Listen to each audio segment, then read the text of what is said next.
Hello and warm greetings. Welcome to the Analyst by Vajiram and Ravi, where we will try to comprehensively analyze 7 articles in 2 different sections along with the daily mains answer writing program. In the analysis part, we'll first have a comprehensive discussion with respect to an idea again gaining prominence, that is, providing universal basic income to all the citizens of the country. Then, in the second article, we'll have a discussion with respect to the emergence of scam compounds in the Southeast Asian countries and the threat it poses to India's overall cybersecurity architecture. Then, in the simplified section, we'll have a look at 5 different articles from a special perspective of UPSC Prelims 2026 along with the value addition. So stay tuned. Coming to the very first topic of today's discussion, this is universal basic income, India's next big idea. As of now, India is witnessing deep forms of inequality, both the income inequality as well as the wealth inequality. Along with this, what we are also witnessing is the automation influenced by the artificial intelligence. It is displacing a lot of jobs. In addition, there is also economic uncertainty, what we call as economic precarity, right? So all these factors combined, they have led to a resurgence of the idea of universal basic income. See, what you'll have to understand is that this particular idea, this was once considered utopian, that is idealistic, which cannot be really implemented on the ground. But now it is again gaining prominence. So first of all, let's understand what UBI is all about. In simple terms, universal basic income means that it is a periodic transfer, that is an unconditional and periodic transfer to all the citizens of the country. There is no conditionality which is imposed. That is what the idea of UBI is all about. Very important topic. See, this particular idea was officially incorporated in the Economic Survey of 2016-17 and we'll read about it. So at that point of time, it was a very important topic for the UPSC. Again, it has gained prominence, so it invariably becomes a very important topic. So what we'll do is, we'll see what this idea is all about. What is the intellectual evolution of this particular idea? Why this idea is better suited for India? What are the reasons that India should incorporate UBI in its overall policy architecture? What are the challenges which are there and what should be the way forward? So as always, it's going to be a very comprehensive discussion, very, very important part of GS3 inclusive growth. So let's start. What is the idea of universal basic income? So as I told you, it is a periodic, unconditional cash transfer to all the citizens. There is no conditionality which is imposed. So what it basically does is, it does 3 things. First, it provides the economic security to the people. Second, it enhances the dignity of the individual. And third, it makes the whole welfare delivery system more structured in nature. So again, I'm repeating, it provides the economic security, enhances the dignity of the individual, and it makes the welfare delivery system more structured, right? Now, what does it represent? It reflects a shift from a targeted welfare system to that of a rights-based approach. See, we have so many schemes of the central government, state government, which basically try to aim the socio-economic development. Now, every scheme has a particular criteria. Maybe a proof of poverty is required or a proof of employment status. So what we call is that there are certain intended beneficiaries. The scheme is not designed for the universal application, right? So there is a particular intended beneficiaries, a pool of intended beneficiaries which is decided on the basis of certain criteria. So now what we are witnessing, the idea of UPI, it is basically trying to give impetus to our rights-based social protection. So what it means is, whoever is the citizen of a particular country, that person is entitled to a certain amount of money at regular intervals of time. There is no conditionality which is imposed. So you can say that UBI is a form of citizenship entitlement. I hope it is clear. Now, what are the 3 U's of UBI? Very important. The first is universal. That is irrespective of the background of the person. Everyone is entitled to that particular amount of money. Second, it is unconditional. That is, there is no conditionality which is imposed. Third, it is uniform. That is, everyone get the same amount of money. Whether you are Ambani or whether there is a rickshawala, everyone would get the same amount of money. That is what the 3 U's of UBI are all about. Now, what makes the UBI different? See, there are 4 words which basically differentiate UBI from the other things. The first is universality. that, again, as I told, that irrespective of the background, everyone is entitled to a particular amount of money. Then you have simplicity. What it means is that in the targeted systems, every scheme has a pool of intended beneficiaries. So there is a proper mechanism which is there. Over here, what we are doing is we are removing the complexity. We are removing the bureaucratic hurdles, right? Next, we have the dignity aspect. It is basically giving importance to the dignity of the individual, right? Then we have resilience. What do we mean by resilience? In the times of disruptions, for example, you must be aware of the COVID-19 induced economic shocks or the climate disruptions. It provides a safety net. That is what you'll have to understand. Universality, simplicity, dignity, and resilience. See, use these words in a proper framework, and that is going to give a good impression to the examiner, right? Now, let's talk about the intellectual evolution of this particular idea. So in 18th century, we had Thomas Paine, so who basically very beautifully talked about a concept known as citizens' dividend. What he said was that we should impose a land tax, and whatever the benefits, whatever the amount which the state accrues, that should be distributed among the citizens, right? Then in 1960s, the very famous stalwart economist, we had Milton Friedman. Again, he won the Nobel Economic Prize, right, in 1976. So he basically talked about the negative income tax. What he said was that we have a lot of welfare schemes which are inefficient. So let's remove those schemes and let's go with a negative income tax so that the amount can be given to those sections, those people in a universal manner which are at the bottom of the socio-economic strata. Then we have the 1980s and 2000. So we have the Nordic countries and the European countries in the form of Sweden, Norway, right? Now, these countries, what they did was that they went with pilot basis, and they basically saw significant improvement in the human development indicators. And that is the reason we often say that whenever we talk about the countries which are the best in terms of the human development indicators, these are the Nordic countries. Next aspect is that of the 2020s, right? So during the COVID revival, right, we had many countries. For example, the US came up with the US CARES Act, where a certain amount of money, it was seen as a key instrument. Transferring certain amount of money was seen as a key instrument for the pandemic response, right? Also, we had some other developed countries, including South Korea and Japan, which went with the cash transfer approach. That is what you will have to understand. Now, when we talk about the Indian context, officially speaking, this idea was first manifested, was first reflected in the Economic Survey 16 and 17. Now, there was a particular chapter, if you look at this, Chapter 9 of the Economic Survey of 2016 and 17, which talked about the universal basic income, a conversation with and within the Mahatma. Now, why we are talking about Mahatma Gandhi here? See, Mahatma Gandhi, he basically vouched for a particular concept known as Sarvodaya, right? That is the upliftment of all, welfare of all. So in line with that approach, this particular concept came. And the universal basic income. See, Mahatma Gandhi always wanted a more equitable society, an egalitarian society. So it is for that reason that the Economic Survey talked about Mahatma and his concept of Sarvodaya, right? So therefore, the kind of structure which was proposed in the Economic Survey was that of quasi-universal basic income. What it said, that we are not targeting or we are not aiming for a universal basic income. What we are targeting is 75% of the population.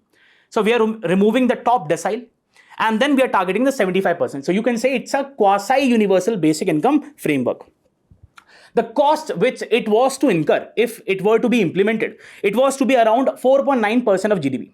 So what it said was that we are going to provide 7,620 rupees to the people per person, right? And then that would incur a total cost of almost 4.9% of GDP. So this was the idea floated in Economic Survey of 2016 and 17. Now this has again gained prominence. That is what you'll have to understand. Now, what are the reasons which make it a very good choice, a policy imperative for India? Why we should incorporate it? See, when we talk about the overall structure in India, what you'll have to understand is that there are deep forms of inequality. And there are deep forms of precarity, again, uncertainty which are there. So we already know what is the situation with respect to the trade, what President Trump is doing. So it is giving a global shock. So if we incorporate all these factors, what we find is that the situation is very uncertain and there are deep forms of inequality in the country. According to the World Inequality Database of 2023, what it says is that top 1% of the population, it has 40% of the national wealth. Top 1% has 40% of the national wealth. Top 10% of the population has 77% of the national wealth. So the kind of inequality which we have as of now, it is even greater than that of what we had in the colonial times. So that is what you'll have to understand. There are deep entrenched inequalities in the society, right? Also, what you'll have to understand is that India has, people often say that we have witnessed very good economic rates. See, economic growth rates, the GDP growth rates, they have not transitioned. They have not converted into the prosperity. Still, we have a lot of poor people.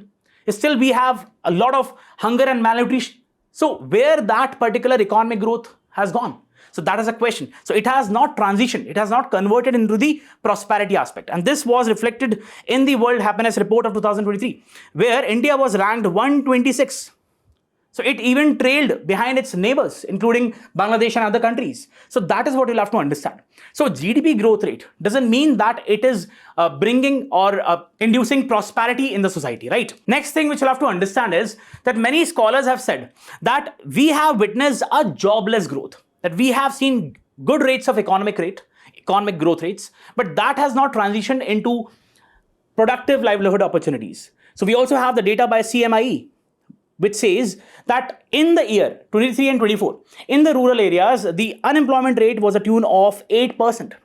So there is deep unemployment, which is being witnessed, especially in the rural areas. And we also have the underemployment, which is there. So what does underemployment mean? That very highly qualified people, they're applying for very trivial, very menial tasks. For example, that of peon. So this is what reflects the underemployment in the society, right? Now, next we have the welfare fragmentation. We have almost 950 plus central and state schemes, which basically try to bring the socio-economic development. But there is a fragmentation which is being witnessed, right? How? There are exclusion errors. That is, since you are having a particular pool of people, intended beneficiaries, you are basically marginalizing a lot of people. Those people who basically deserve to get the benefit, they are not being included. So there are exclusion errors because of poor targeting. Then what you'll have to also understand is that there are elements of corruption. Those officials who are basically a part of this mechanism of the disbursal of the benefits, they are siphoning off the funds, right? So there have been cases of corruption. Then there is also duplication. We already know duplication has been beautifully described by Mr. Rahul Gandhi in the last 2-3 days. So duplication means that for the same person, you have so many accounts and the amount which is being accrued, which is being disbursed, that is being taken by a select group of people. In many cases, the official themselves. So there is huge amount of corruption which is involved. Now, next aspect, there's one more data which I would like to tell you, that according to Niti Aayog and World Bank, it says that when we look at the picture cumulatively, what we see is that almost 30 to 40% of the well-deserved people, they are excluded from these schemes. So there is the exclusion error, right? Now, next aspect is the automation and job losses. Very, very important component. According to the McKinsey Global Institute, what it says is that by 2030, we risk losing almost 800 million jobs worldwide because of the automation. So understand, let's imagine a particular manufacturing hub where people are employed. Now, if you basically replace those people with those assembly lines which are automated with the help of artificial intelligence or robotics, you risk basically losing a lot of jobs. That is what is being witnessed, right? So if you just look at this particular data source from the McKinsey research, it says that automation could eliminate 73 million US jobs by 2030. For China, it is 236 million. Why? Because China has the world's largest assembly lines, right? Then we have India, 120 million, almost 12 crores. United States, 73 million. So this is what the picture is with respect to the automation. So what we'll have to do? We'll have to upskill the people. Make sure that people have good skills. Those skills which are really required by the market. There has to be a match between what the industry is demanding and what the skills people have, right? Also, in India's case, what you'll have to understand is that we have a very vulnerable component, because those sectors, let's talk about the semi-skilled people, or let's talk about the informal workers.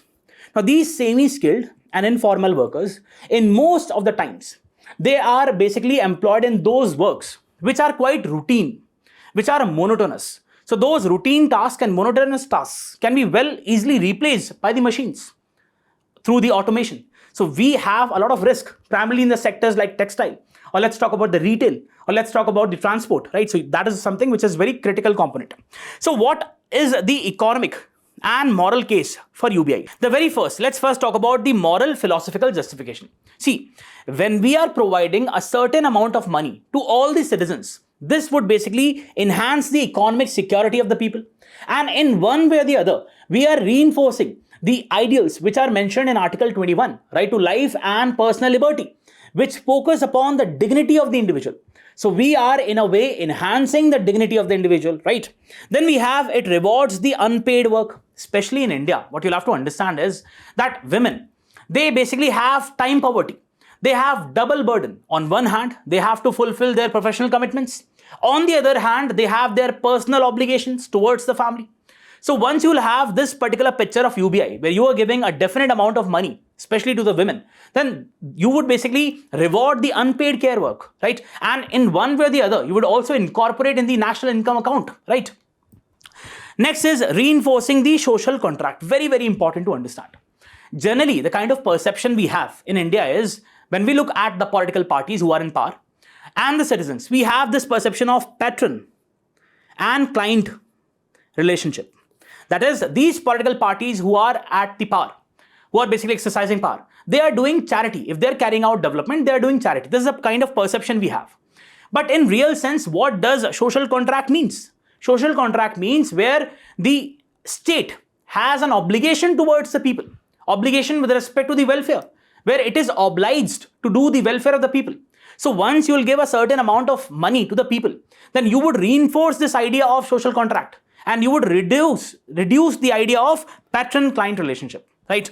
Next aspect is, what are the cases? Economic case for UBI. The very first is, it acts as automatic stabilizer. What do we mean? That let's say we have the conditions of economic shocks. In the COVID times we had, or right now we are having the trade-induced aspects. So in these situations of economic shocks, what you'll have to understand is that the UBI, it maintains the consumption in the society.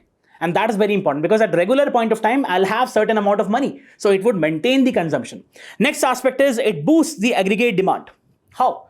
Because if you are giving a certain amount of money to the people, you are increasing their purchasing power. And if you are giving purchasing power to the people, they would boost the overall aggregate demand in the economy, right? Next aspect is, it simplifies the welfare delivery. How? Because you are not having a targeted approach. You are going with a universal approach. And also you are utilizing the infrastructure which you have. Right now we have a very robust infrastructure with respect to the India stack. The Jan Dhan, Aadhaar Mobile, the JAM Trinity, right? The Aadhaar biometric identity. Or let's talk about the internet penetration we have. So we have a very robust infrastructure. And if you basically use this infrastructure for UBI, it would be very good. Then we have, it reduces the leakages and corruption. Again, because of the targeted beneficiary system we have, because of the multiple stages we have, officials, in many cases, they do the corruption. Because the whole scheme is like that. It facilitates corruption, right? Then it encourages the entrepreneurial risk-taking. So if you are providing a minimum amount of money to the people, this would provide the safety net to the people.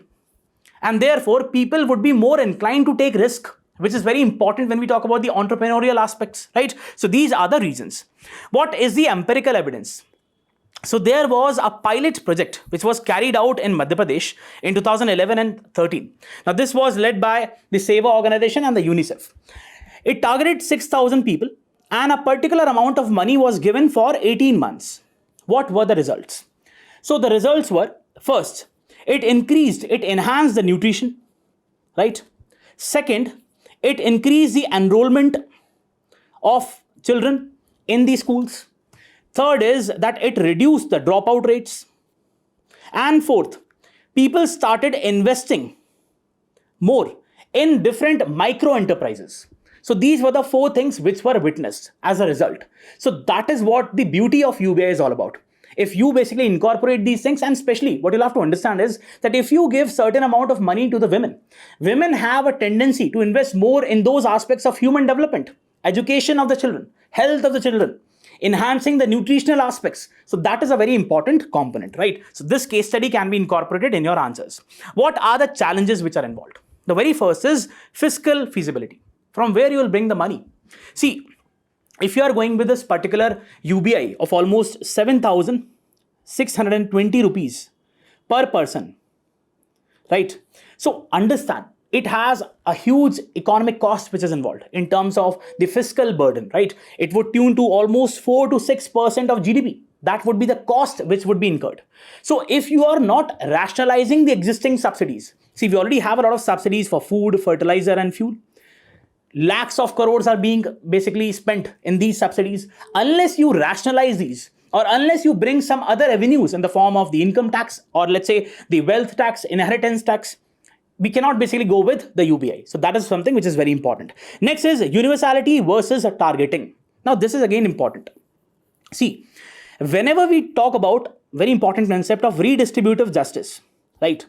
What is this concept of redistributive justice? That we basically make sure that we redistribute things in a way which gives the maximum benefit to the lower section of the society, the strata, the low socioeconomic strata of the society, right? Let's say you have a particular person earning 1 lakh rupees a month. And then let's say you have a particular person earning 5,000 a month. So in this particular scenario, if you give both of them the equal amount of money, you are not realizing the vision of redistributive justice. You are giving benefit invariably to the rich also, which is not required. That amount of money is not required by that person. So if you are targeting universally, it is not reinforcing the idea of redistributive justice. That is what you'll have to understand. And it also dilutes the equity. What Mahatma Gandhi talked about, Sarvodaya. So Sarvodaya is obviously it's for all. But those people who are capable, who already have the existing resources, they should not be given that particular amount of money. This is what the challenge is. Next, we have the inflation. Very important. If you are basically, understand, if you are doing the deficit financing for these UBI, then this may induce demand-driven inflation, right? But again, in this particular case also, in the case study which we had in Madhya Pradesh, what was observed is that if you are giving a small amount of money at regular phases of time, then it is manageable, right? Next is digital gaps, very important. Still, see, we have worked a lot when we talk about the internet penetration or the internet connectivity in different parts of the country or the Aadhaar-based digital payment systems. But again, if you look at the eastern parts of the country or the northeastern parts of the country and the central parts of the country, you'll see still over there, many tribal peoples, many vulnerable sections, they do not have access to these technologies. They do not have the capacity to buy the smartphones, which is a very important component, right? So this is, especially in the tribal and the remote regions, we still have lacunas, we still have gap with respect to the technology, with respect to the internet penetration, which is a very important component of UBI, right? Then the moral hazard debate. There have been many scholars who say that, a quite contradictory point, that if you basically give money, a definite amount of money on a regular basis to the people, that would basically reduce the inclination of people to go for jobs, right? Their job looking aspect would reduce. Their entrepreneurial skills would reduce. But in the case study, we saw that it enhanced the entrepreneurial ability. So there's a debate which is there. That's the reason I've written the debate. So there can be the both aspects, right? Next is political feasibility. Very important. See, we already have a lot of schemes, very important schemes in the form of PDS, Public Distribution System, or Mahatma Gandhi National Rural Employment Guarantee Act, right? So what you'll have to understand is that if you're bringing the UBI, you'll have to rationalize these schemes first of all, right? You'll have to cut down these schemes. And for that, a kind of resistance would be there by those political parties who came up with these ideas. That is what you'll have to understand. Now, what should be the way forward? What should be the way forward? The very first is that there is a need for phased implementation. What do we mean by phased implementation? Let's do not roll out the UBI in one go. Let's have a phase-wise approach. So maybe in the first phase, what we can focus upon is the elderly people, the disabled people, the widows, right? Or the other vulnerable section of the society, or let's say the informal workers. So in the first phase, we can focus on this particular group. Then in the second phase, what we can do is we can go with the rural areas. All the rural areas can be covered. And then in the third phase, in the phase 3, what we can do is we can go with the universalization. at the nationwide scale. So this is a kind of phase-wise approach which we can go with. So what again we are trying to say is that we should focus first on the vulnerable groups, elderly, the disabled, the LGBTQ community, right? Also, we can have a gendered UBI. See, we almost have 60 crores women in the country. So why not go with a gendered approach first? Provide a definite amount of money to the women first, right? As I said, they have more inclination to spend in those areas which enhance the overall human development aspects. Then complement, not replace. Very, very important to understand. See, we already have very important schemes, as I told you, PDS or the right to education, or when we talk about the Manrega or the skill development scheme.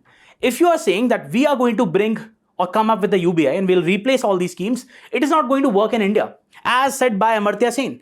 So Amartya Sen talks about the capability building approach. That is, the state has an obligation to basically induce or to basically come up with those programs which focus upon the health, the education of the individual.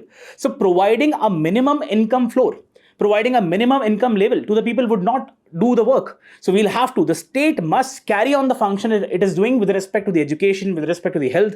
That is what you'll have to understand. Then fiscal innovation is required. As I told you in the very first thing, that we need a lot of resources. What we can do is we can go with the funds of corporate social responsibility, or we also can impose the inheritance tax or the wealth tax, or we can go with the carbon tax. Again, what we can go with is digital economy levy on those companies who are basically incorporating the automation or artificial intelligence so that there is more parity in the society. So we'll have to come up with new and innovative financial mechanisms. Then we have institutional readiness, very important, because the pillar of UBI is going to be the JAM Trinity, Jan Dhan, Aadhaar and mobile. So we'll have to make sure that in those areas of tribal and the remote areas, we have proper connectivity. Every people has a smartphone access. That is because the prerequisite for a UBI. Then integration with the social protection system. As I said, we already have the existing schemes. For example, the skill enhancement schemes, the missions we are having for the skill enhancement, or with respect to the employment generation, or with respect to the agriculture. We should not replace existing schemes. It should be integrated with the overall social protection as architecture. Then real-time evaluation is also very important. Use the mechanism. So once you will have the Jan Dhan Aadhaar mobile, use the mechanism of JAM to evaluate the success on a timely basis. That what benefits it is actually giving, how the people are investing more in the nutrition, how the people are investing more in the micro enterprises. That is what is to be done. Then we have the political consensus. Yes, obviously. So political consensus is the most important thing, because if you will eliminate those schemes which were basically which the previous government came up with, then there would be a kind of antagonism which would be there. So what is really needed is that there has to be a consensus. So in the end, what we're trying to say is that UBI is definitely, it's a kind of a utopian idea, but it is definitely implementable. And it marks a shift where welfare is not seen as a charity. Rather, welfare is seen as a right. That is what you'll have to understand. Again, very important topic. We have discussed this comprehensively. Let's have a mains practice question. In the face of deepening inequality, I've given you the data with respect to inequality, jobless growth, again the data is provided, and welfare inefficiencies, universal basic income offers a radical rethink of India's social contract, right? Critically examine the feasibility, saying critically examine, right? So both the pros and the cons, and desirability of implementing a UBI in India. Very important question. Do attempt this, and yes, if you're liking the initiative, do not forget to press the like button and also let us know in the comments. Let's go to the next topic. Coming to the next topic, this is with respect to scam compounds, new age of digital slavery. So what we have been observing in the last few years is that there has been the emergence of particular areas, specifically in Southeast Asian countries, for example, Myanmar, Laos, Thailand. And in these countries, what these people are doing is they are creating particular compounds, scam compounds, what they call as. They are first attracting and luring the Indian youths, also the youths from the other countries of Pakistan and Bangladesh, with high paying jobs, saying that if you come here, we'll provide you the high paying jobs, attractive jobs. Once the Indian youth basically fly there, they are trapped. They are made to basically work in particular enclaves, in particular environment for long hours, known as the scam compounds. And what they're made to do is to commit the cyber frauds. That is, the Indian youths are being forced. First of all, they're being trapped, and then they're being forced to commit these cyber frauds. So again, it's a very serious situation. So it, on the one hand, compromising the cyber security architecture, And also it is compromising the demographic dividend. That is what you'll have to understand. Very important component of GS3 security. So what are these scam compounds? These scam compounds are also known as the cyber scam hubs or online fraud camps. And these are organized facilities, properly organized. And generally what we have observed is that these scam compounds, they are placed in the urban fringes or the special economic zones. Why in special economic zones? Because the regulations are less restrictive in these special economic zones. Now, if you just look at this particular map, you will see that right now these locations have reported these scam compounds. So we have in the African part of Ghana, Nigeria, Angola, Namibia, and then we have primarily we have in the Southeast Asian countries. What you'll observe is specifically those countries which have a weak governance structure, a kind of a more dictatorial tendencies. These scam compounds are more witnessed over there.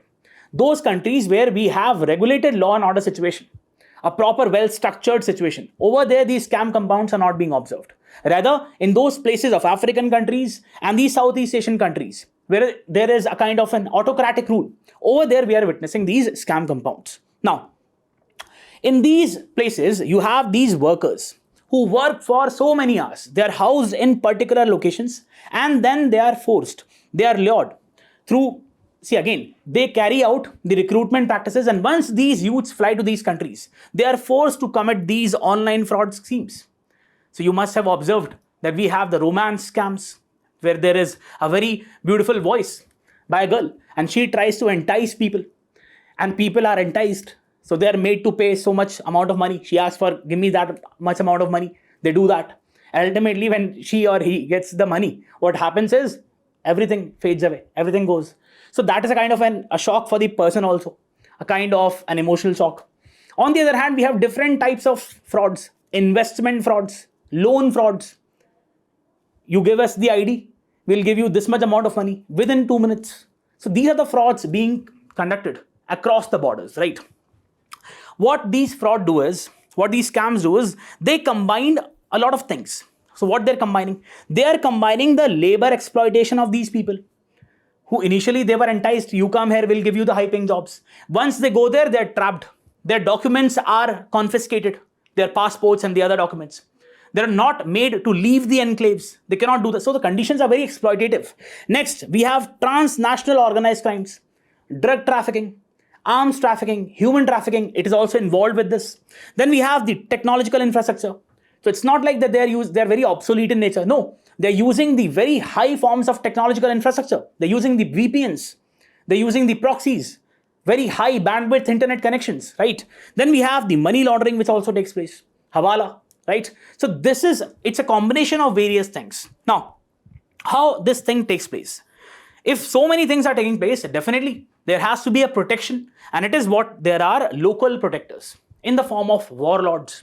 So you must have heard about that we have specific regions in Russia where there are warlords, or there are local military leaders who are basically acting as a patrons. They need to have some commission. So if they receive a regular source of commission from these enterprises, from these scam compounds, they will make sure that whole security arrangement is maintained. So this is a kind of local protection which is being given. What is the modus operandi? How these things work? First, as I told you, there is a kind of recruitment which takes place through the social media, right? Where the people, the youths, gullible youths who can be easily entrapped, right? The young impressionable minds. What they are basically forced is to have a kind of a scenario where they'll have a very good hunky-dory life once they'll go to Thailand or Myanmar, high-paying jobs. But that is all fake job offers.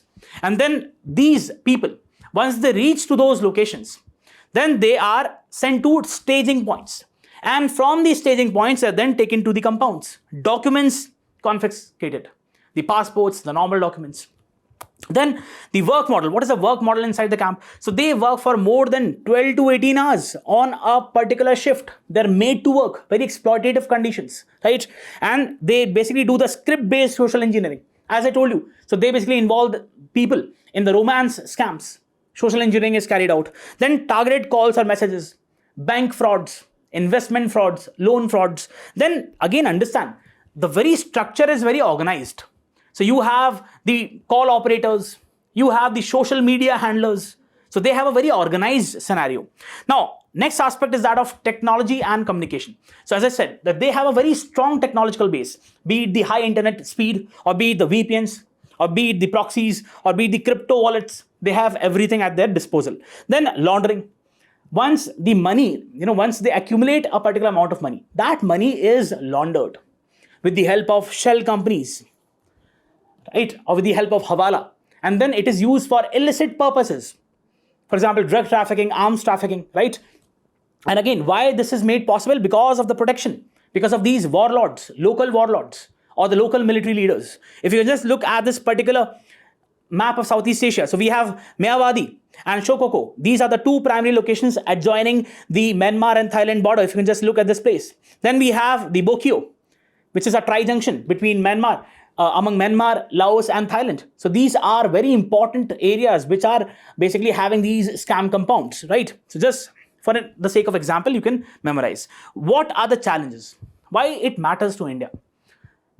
First is the recruitment aspect. See, the whole recruitment takes place in an online manner, covert, which is hard to stop. That is what you'll have to understand. And then there are investigation challenges. Even if a particular thing has been carried out, a particular crime has been committed, cybercrime, the investigation is very difficult because it is cross-border, right?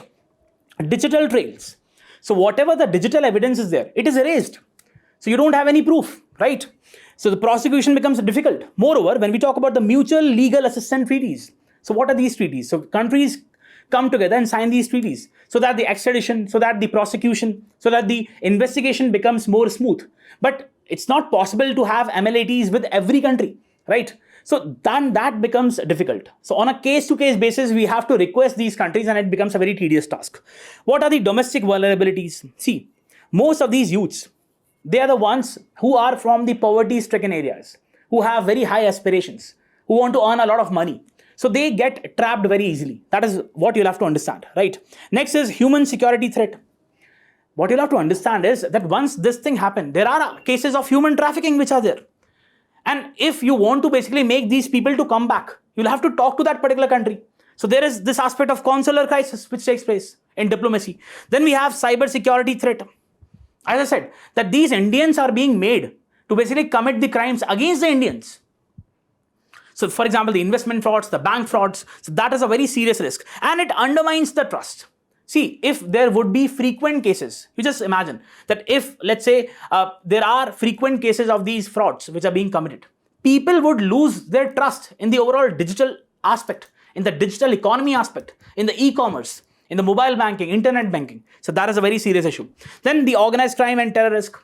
In many cases, what we have observed is, for example, in Myanmar, so you have local military leaders or the armed groups. They are acting as the patronage because they get a definite amount of money from these scam compounds. So they use it for having the arms trafficking or the drugs trafficking. So they are having the patronage. They're basically protecting these scam compounds. Diplomatic and regional stability threats.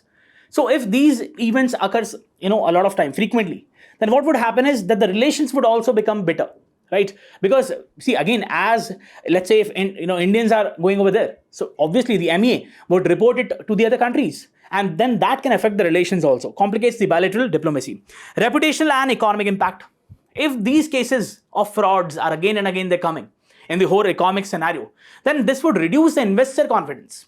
Investors from across the world, they would be less inclined to invest in India, specifically in the digital economy aspect, right? And it would also affect the remittances flow. So these are the issues. You just have a particular infographic. Workers lured with job promises only to force them into online scamming. This often starts with the innocent sounding wrong number text, right? So see, these, you can just have a look. This tells us about the fragile picture, right? Where many of these youths, they are being fooled. What should be the way forward? Immediately, what you should do. At the first, when we talk about what needs to be done now, we should focus upon the humanitarian and the operational aspect. We need to secure, the very first thing is to secure the repatriation of these people and do the screening, as the article itself says. So India to question the citizens who worked in Myanmar cyber scam compounds. There has to be a debriefing. There has to be a kind of a very, a good environment has to be created, and then they need to be asked that what was the kind of modus operandi which followed, what you were made to work with, right? Structure debriefing and evidence collection. so that that evidence can be used in the prosecution against those entities. Short-term measures, which primarily include the law enforcement and diplomatic aspect. Bilateral and multilateral pressure has to be created on these countries like Myanmar or Thailand or Laos to make sure that they basically stop these camp compounds from working, to make sure that basically they repatriate the Indian citizens who are working there. Then fast-track MLATs, mutual legal assistance treaties, and advisories. Before someone is planning to go, advisories need to be made, right? Advisories to these youths that please do not fall into this trap of job offers. And there have to be the quick formulation of mutual legal assistance treaties with these countries so as to facilitate the prosecution and evidence sharing. Then financial actions. These scam compounds, the governments in these countries of Myanmar and Thailand, they need to make sure that they stop these scam compounds. Also, what we can do is, as Indians, that those suspect accounts, if there is a kind of suspicion which is there, those accounts need to be debarred. They need made sure that they are not operated, right? Then we have the medium term, which focuses upon the system and capacity building. So we need to have a national task force. What this should comprise of? We have the MEA, we have the MHA, we have the CBI, we have the ED, we have the CERTIN, right? And the other agencies, for example, the financial intelligence units. So there has to be a collaborative approach, because this is not something which one particular agency can handle, right? Then we have digital forensics capacity and cyber policing. We need to significantly invest in the forensic aspects, the cyber forensic aspects, so that we can basically have the digital evidences, right? Prosecution and legislative update. Constantly, the laws need to be updated. For example, the Information Technology Act. So what we see is that, technology surpasses the law formulation, right? So that has to be incorporated. Rehabilitation and reintegration, very important aspect. Those people who have come back, first they need to be given the psychological counseling, and then they need to be reskilled, right? So that they can have productive livelihood opportunities. What should be the long-term measures? Prevention and resilience. The very first is public awareness. In the schools, in the colleges, people need to be made aware. They need to be made aware that what is happening in these countries, how these youths are being enticed, lured, right? And demand side measures, regulate and certify the placement agency. Very, very important. There has to be a licensing system for these placement agencies. And those agencies which have made it possible for these youths to go to these countries and get trapped, they need to be blacklisted, right? Financial integrity and the crypto regulation. Since most of these scam compounds, they're operating the crypto wallets, there has to be a proper KYC with respect to the crypto regulation, right? Also, when we talk about the financial actions, we also need to include the KYC for different banking operations or the financial institutions. That is very much needed. Regional cooperation, for example, with that of the grouping of SAARC or ASEAN, right? Or ASEAN. There has to be these topics must be incorporated in the final meetings which we have with these countries, and then address the root cause. Very, very important. What is the root cause? Ultimately, why you have these youths flying to these countries? Because they do not have good productive livelihood opportunities at home in India. So we need to focus upon the job creation, productive job creation. We should focus upon creating the avenues for the people, reskilling them, upskilling them, so that they can basically get employed in those emerging areas, as I just said in the very first topic. For example, be it the artificial intelligence or basic automation. So that is addressing the root cause is very much important. So this is something which is a very critical thing, and this needs to be addressed because it is compromising not only the cyber architecture of the country, but it is also compromising the very demographic dividend we have, right? So let's have a mains practice question. The emergence of cyber scam compounds in Southeast Asia represents a dangerous fusion of organized crime, human trafficking, and digital fraud. Analyze their implications for India's internal security and suggest measures to counter such transnational cyber threats. Do write an answer because it's a very, very important and emerging topic, and the probability of this topic coming in the examination is too high. Let's go to the simplified section. Coming to the simplified section, we have the first topic which talks about reimagining the food system. See, if I'm talking about the food system, what does it imply? It primarily implies incorporating three dimensions. The very first is the way we produce the food, that is the production aspect. Second is the way we consume the food, that is the consumption aspect. And the third is the way we distribute the food, that is the distribution aspect. What the article is highlighting is that the food systems have become the largest driver of planetary instability. For example, in the form of the water stress we have in the agriculture. For example, what we have is the use of excess fertilizers or the production of the poultry farms, the gases, the methanes in the poultry farms. So all these factors combined, it is basically making the food systems one of the most unsustainable domains. So we have to focus upon the sustainability aspect. That is what the article, the crux of the article is. And see, I have also provided some static information, which is not there in the article. So let's go through that. India's food systems and the challenge of sustainable transformation, because ultimately the objective is to make the food systems more sustainable. The context is food at the heart of the planetary and developmental crisis. The food systems, as I told you, the three components, the production, the consumption, and the distribution, they contribute to almost 30% of the global greenhouse gas emissions, 70% of the fresh water usage, and occupy 50% of the habitable land, according to the Food and Agriculture Organization. So can you imagine the food systems itself, they're contributing almost 30% of the greenhouse gas emissions. The Lancet Commission, the EAT Lancet Commission, shows that 5 of the 6 breached planetary boundaries, right? That is the climate change, the land use, the biodiversity loss, the nitrogen and phosphorus flows, biogeochemical cycles, and the fresh water usage are directly linked to the food production and consumptions. So we have these planetary boundaries. We have breached primarily because, and 5 of them have been breached because of the food system we have, right? Now, India, as the world's largest producer of pulses, milk, and spices, and a major cereal grower, sits at the center of this global sustainability debate. So we, as one of the largest growers and producers and consumers of the food, we should incorporate the sustainability principles. What are the strengths? Self-sufficiency in grains. So initially we had, we were deficit in the grain production, but then we went with the green revolution. So definitely we have become self-sufficient. Not just self-sufficient, we are exporting a lot of food commodities. But at the same time, we are also being harmed by the negatives of the green revolution, right? Excessive fertilizer use, it has exploited, degraded the soil, right? Public, for example, the post-green revolution, India became self-reliant in staple cereals. Then public food security architecture. We have a very robust architecture when we talk about the public distribution system. We had the National Food Security Act of 2013. We have the Pradhan Mantri Gramin Kalyan Ann Yojana, right? So these are the most important schemes in order to ensure the food security. Then global agriculture exporter. In 2023-24, the agri exports were almost $53 billion according to APIDA, right? Tell me the ministry under which the APIDA comes, right? Do mention in the comments. The structural challenges. In the Green Revolution, what we did was that we basically had a very multi-cropping system. Multiple crops were planted, but we went to a kind of monocropping. And then that has harmed the fertility of the soil. Procurement policies, mainly rice and wheat. We have come with the rice-wheat system, have entrenched the monocultures, harming the crop diversity and soil health. Ecological stress, 89% of the extracted groundwater is used for irrigation. Can you just imagine? Almost 90% of the extracted water.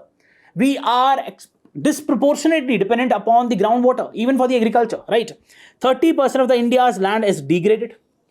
6.7 million hectares face salinity problems because of the increasing, we have these aquifers and we are basically extracting a lot of waters. Once we do that, there is an enhancement in the salinity, right?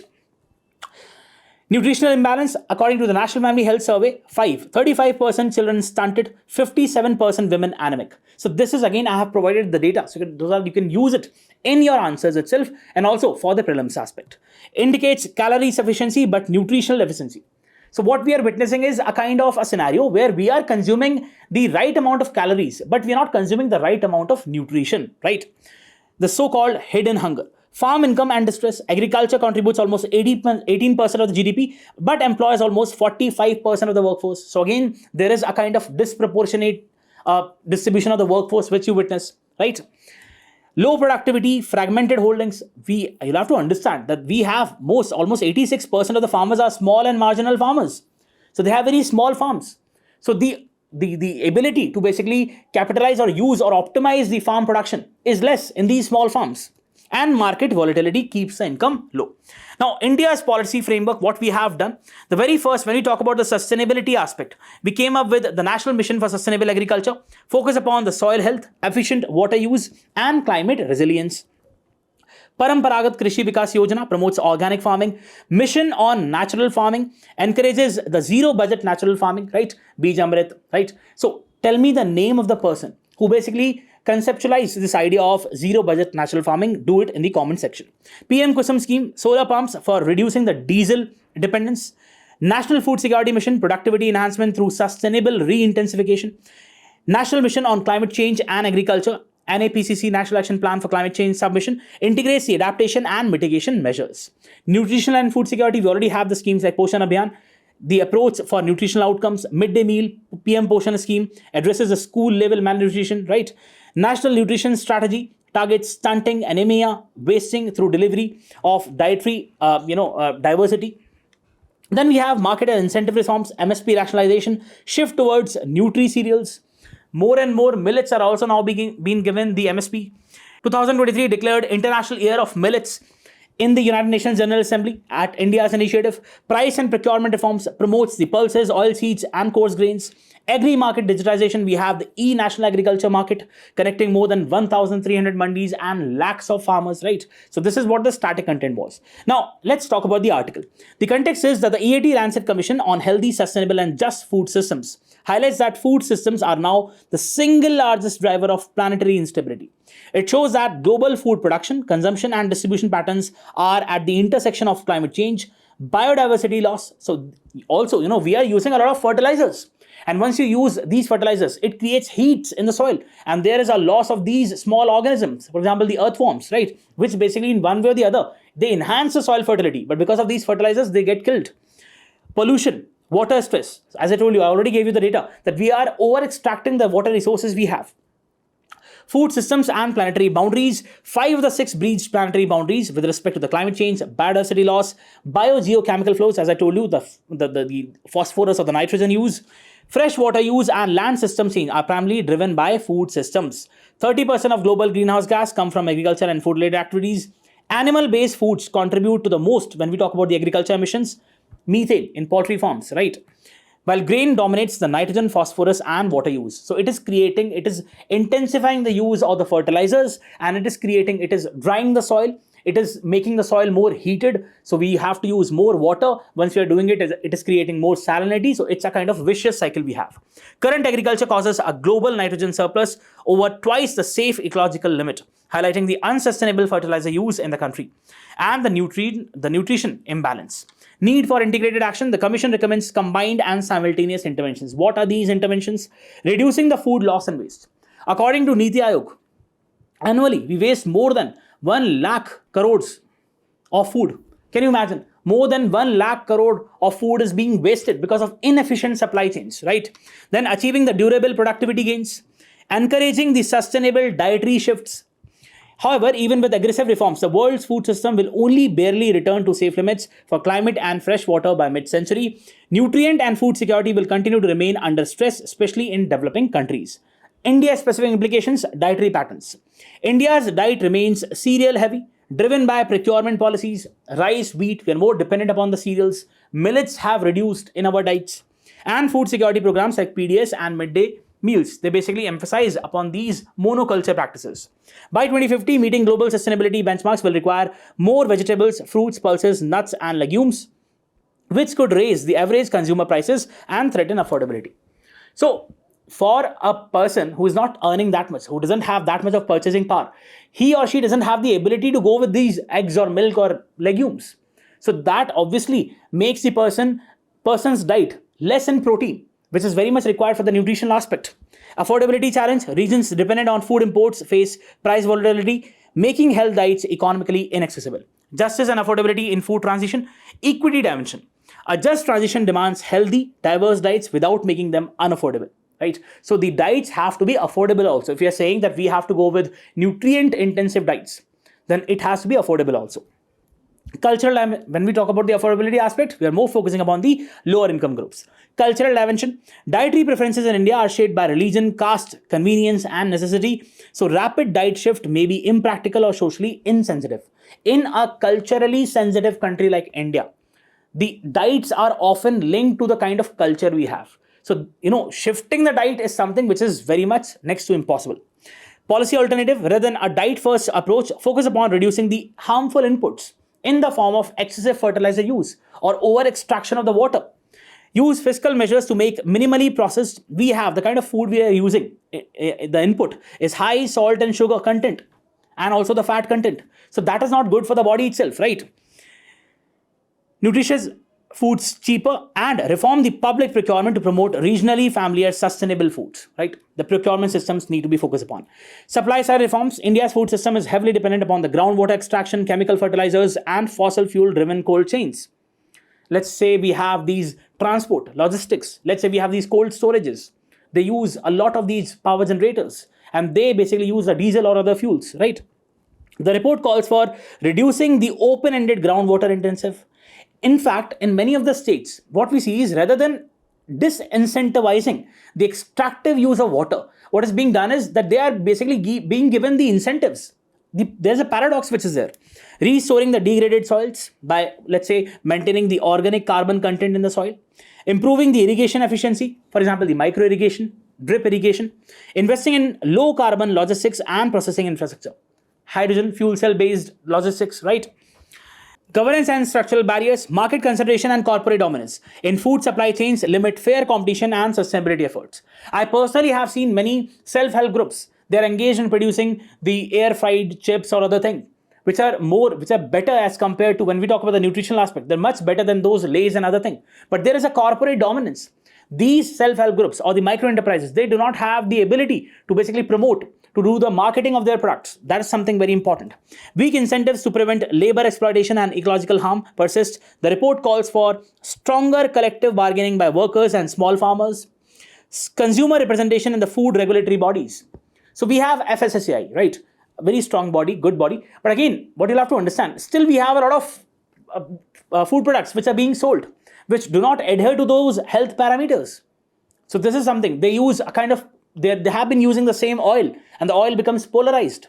So that is basically invariably affecting the human health. So we need to make the whole systems more robust. How we can do that? By basically incorporating, by having a more broad stakeholder approach, where we incorporate the consumers in the decision making also. These institutional safeguards are currently weak in India and must be institutionalized for long-term resilience and justice. The EAT Lancet report situates the food at the heart of both planetary and human crisis. For India, the path forward is not merely dietary reform, but systemic restructuring. We'll have to go for systemic reforms, reforms in every domain: production, consumption, distribution. Integrating environmental limits, nutrition needs, and social justice. Social justice is again very important aspect. The challenge is to feed a billion sustainably without breaching the ecological ceilings and or deepening the inequality. A balance central to achieving the Sustainable Development Goal 2, that is the zero hunger, 12, sustainable consumption and production, and 13, which is climate action. So this is what you have to understand with respect to this particular article. Let's go to the next. Coming to the next topic, this is with respect to the aspect of right to voting. What kind of right it is. So in an affidavit submitted by the central government to the Supreme Court in a particular case, the central government has said that right to vote is just a statutory right, whereas the freedom to vote forms a part of the broader ambit of freedom of speech and expression, right? So we'll see what it is all about. Let's first go through the basics. So we have Article 19, Subclause 1, Subclause A, freedom of speech and expression. Then we have Representation of Peoples Act 1950, which talks about the electoral rolls. And then 51, which talks about the conduct of elections and by-elections. Conduct of election rules of 1961, details procedures for polling and documentation and declarations. And we had one very important case of PUCL versus Union of India of 2003. It recognized voters' expression through a vote as a part of Article 19, Subclause 1, Subclause A, freedom of speech and expression. Nota, introduced in 2013, enables voters to reject all the candidates while maintaining the secrecy of the ballot. Right to basically say that none of the above is somewhat which I perceive as right? Context of the case. The Supreme Court is hearing a petition challenging Section 53, Subclause 2 of the Representation of Peoples Act 51 and Rule 11, read with Forms 21 and 21B of the Court Conduct of the Election Rules 1961. You need not to memorize this, just understand the basis. Why this article is important is that how the central government is basically having its views, how it has interpreted the right to vote. That is more important. These provisions deal with uncontested elections, that is, when the number of candidates equals the number of available seats in the Lok Sabha. Let's say you have one particular seat and only one person is contesting.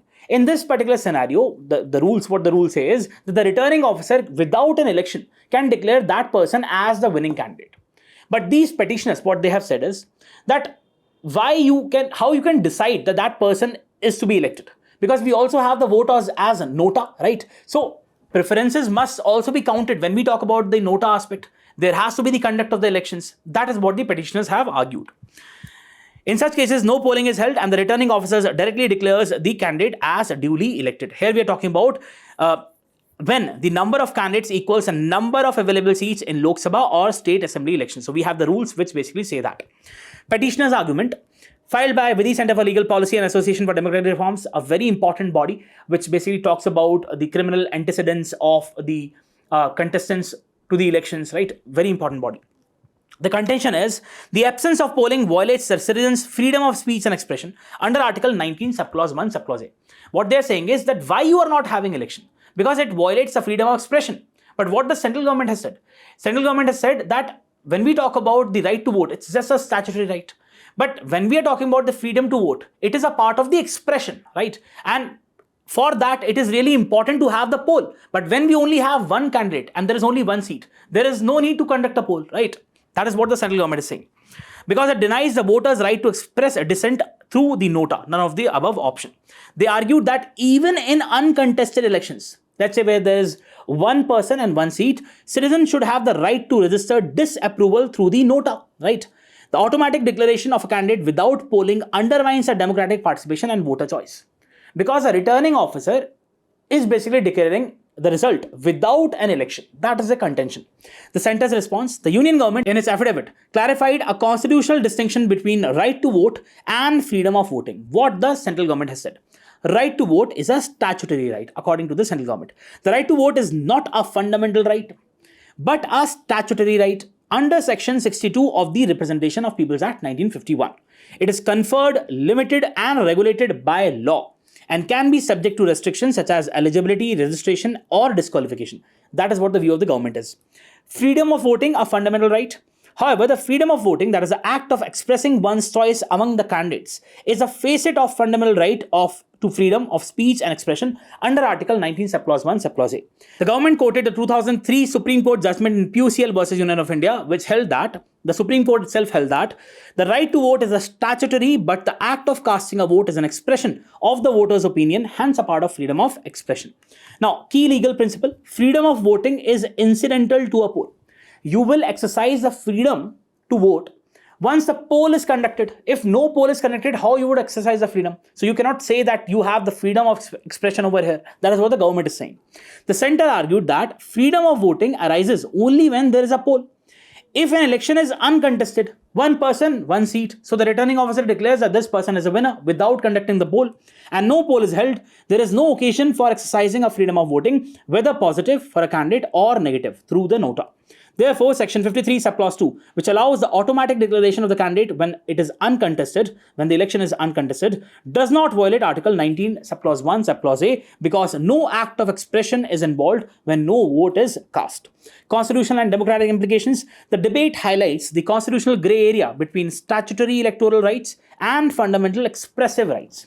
So here the debate is between whether you see it as a statutory right or you see it as a fundamental right.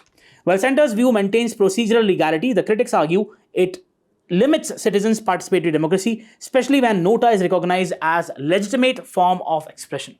So this is what the petitioners are saying. This has to be incorporated. The outcome of this case could impact the future interpretations of the voter autonomy, uncontested elections, and the symbolic value of nota in the Indian democracy. So just know what is the center's stand on this particular aspect. Let's go to the next topic. Coming to the next topic, here is a progressive interpretation of Article 22 which Supreme Court has given. So let's first talk about what Article 22 is all about. Protection against arrest and detention in certain cases. The very first subclause of Article 22 says, no person who is arrested shall be detained in custody without being informed. So the information has to be given to the arrestee. That is very important. As soon as may be of the grounds of such arrest, nor shall be denied the right to consult and to be defended by a legal practitioner of his or her choice. This is what the subclause 2 of Article 22 says. What the Supreme Court has said in this particular thing. The Supreme Court on Thursday said that arrested persons must be furnished with the grounds of arrest in writing in the language they understand. Very important development. You cannot just write on a piece of paper, the government, the police. in English, and let's say the person is illiterate, he or she doesn't understand English, you'll have to write in the language in which the person understands. Very important aspect. That what are the grounds of the arrest? Irrespective of the nature of the offense or statute involved, the grounds of arrest must be supplied in writing within the reasonable time, and in any case 2 hours prior to the production of the arrestee before the magistrate for remand proceedings. Mere communication of the grounds in a language not understood by the person arrested does not fulfill the constitutional mandate of Article 22 of the Constitution. So here a caveat has been introduced that it's not just about mere supply of the information, furnishing of the information. No, the information has to be in that language in which that person is comfortable with, right? In case of non-compliance, the arrest and the subsequent remand would be rendered illegal and the person would be set free, the court has directed. So a very positive development. Let's go to the next topic. Coming to the next topic, here is a mention of a very important body, which is the Directorate of Revenue Intelligence. So the news is the Directorate of Revenue Intelligence has seized alprazolam worth 22 crores. So alprazolam is a drug which is used in cases of anxiety disorders or panic attacks. Now, the misuse is also there, right? So people take it for the ecstasy, people take it as a drug, right? So this is again prohibited. After uncovering a clandestine factory manufacturing the psychotropic substance in Gujarat's Valsad district. So the operation name was Operation White Cauldron. So what is Directorate of Revenue Intelligence? Let's go through it. The Directorate of Revenue Intelligence is an apex anti-smuggling agency of India. Apex Anti-Smuggling Agency of India. Why I've given is this for a reason that UPSC has many a times asked that this particular body is under whose jurisdiction or what is the mandate of this particular body. So it's the apex, the top anti-smuggling agency of India, working under the Central Board of Indirect Taxes and Customs. So it is basically the Central Board of Indirect Taxes and Customs, Ministry of Finance, Government of India. It is tasked with detecting and curbing the smuggling of contraband, the prohibited substances, including the drug trafficking and illicit international trade in wildlife and environmentally sensitive items. For example, the illicit trafficking of the elephant tusk, right? As well as combating the commercial frauds related to the international trade and evasion of custom duty. So important body. This is a news which has been taken from the PIB. DRI dismantles the narcotics manufacturing and distribution network in Delhi NCR. So that is what the work and mandate of DRI is all about. Let's go to the next topic. Coming to the last topic of today's discussion is a news that Kazakhstan would join the Abraham Accord. A US official has said that Abraham Accords, it's a setup, an initiative of the US where Muslim-dominated monarchies in the Middle East, they are joining hands with Israel. So it's a kind of a diplomatic maneuver, a diplomatic outreach, right? So Kazakhstan will announce, the very objective is to ensure peace and stability in the Middle East. Will announce that it's joining the Abraham Accords on Thursday, a senior US official said, in a largely symbolic move, as the country already has ties with Israel. US Special Envoy Steve Witkoff earlier said that the new country would join the accords, under which 4 Arab nations, and we'll see which are those 4 Arab nations, have normalized ties with Israel. So this snippet I have taken from the State Department of US websites. It basically tries to ensure peace and stability in the region by making sure that these Muslim-dominated countries, they join hands with the Israel. So which are those 4 countries? So you can just see it's Israel, Bahrain, then we have Israel, Morocco, then we have Israel, UAE, and then we have Israel, Sudan. So these are the 4 countries which you have to understand. And now Kazakhstan would also join this particular initiative. That's all for today. I hope you really had a good time and you enjoyed the discussion. All the very best. Thank you so much.